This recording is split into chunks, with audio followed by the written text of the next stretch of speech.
সালে যখন এই কেএম স্কুলে আমি যখন ভর্তি হই তখন এই গোলচত্বর থেকে জিয়াউল হক ছোট্ট তৎকালীন ছাত্র দলের প্রেসিডেন্ট তিনি মিছিল নিয়ে যাচ্ছিলেন। মিছিলের একটি হরতালের মিছিল নিয়ে লঙ্কারের উদ্দেশ্যে যাচ্ছিলেন। মিছিলের স্লোগান ছিল গাড়ি ঘোড়া চলবে না, দোকানপাট বন্ধ থাকবে, হাসিনা বলো আমু বলো কেহ রবে না রে, সব ছেলেরা ভাইসা যাবে বঙ্গোপসাগরে।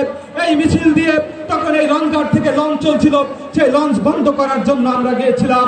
সেই থেকে আমার যাত্রা 2003 সালে যখন ওয়ার্ড ছাত্র দলের কমিটি হয় সেই কমিটিতে আমি সাংগঠনিক সম্পাদক নির্বাচিত হই। 20 সালে যখন ছাত্র দলের কমিটি হয় সেই কমিটিতে পাথরঘাটা উপজেলা ছাত্র দলের আহ্বায়ক নির্বাচিত হই। আমার জীবন জৈবনের সকল ভালোবাসা এই সংগঠনের পিছে দান করে দিয়েছি, কিন্তু যখনই ভালো সময় এসেছে তখনই আমাদের উপর একটা খারাপ বদনজর পড়েছে। সেইখান থেকে আমরা বের হয়ে আসার জন্য এই সংগঠনকে যে আমরা ভালোবাসা দিয়েছি সেই ভালোবাসায় আমরা কিন্তু কর্মীদের মাঝে সিক্ত হয়েছি।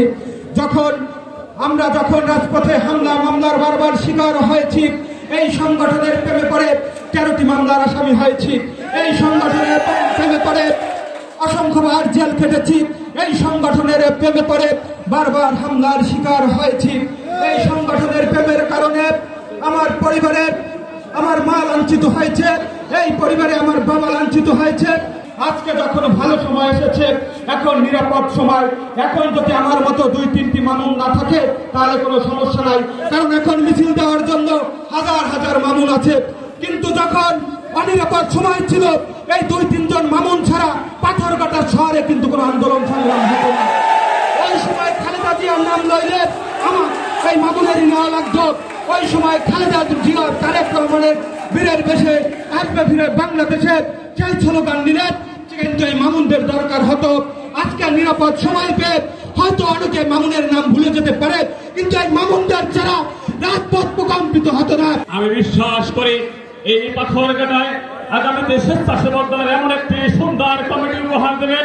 পাথরঘাটার প্রতিটি স্কুল থেকে শুরু করে আমাদের সদরে ইউনিয়ন পর্যায় ওয়ার্ড পর্যায় থেকে শুরু করে প্রতিটি কর্মী এই আওয়ামী লীগের অত্যাচারে নির্যাতিত ছিল। আমি নিজে পাথরঘাটা কলেজে অধ্যয়নরত ছাত্র ছিলাম, কিন্তু আওয়ামী লীগ প্রেসিডেন্টের বারবার হামলার শিকার হয়ে আমার পাথরঘাটা কলেজ ছেড়ে যেতে হয়েছে। আমি লেখাপড়া করতে পারিনি, আমার লেখাপড়ার জীবনে দীর্ঘ একটি সময় আমি হারিয়েছি শুধু আওয়ামী লীগের ছাত্রলীগের বিভিন্ন হামলার কারণে। তারপর আমি লেনমগিয়ে ভর্তি হয়েছি, সেখান থেকে আমি ইন্টার পাস করেছি। আবারও আমি রাজপথে ছিলাম 17টি বছর।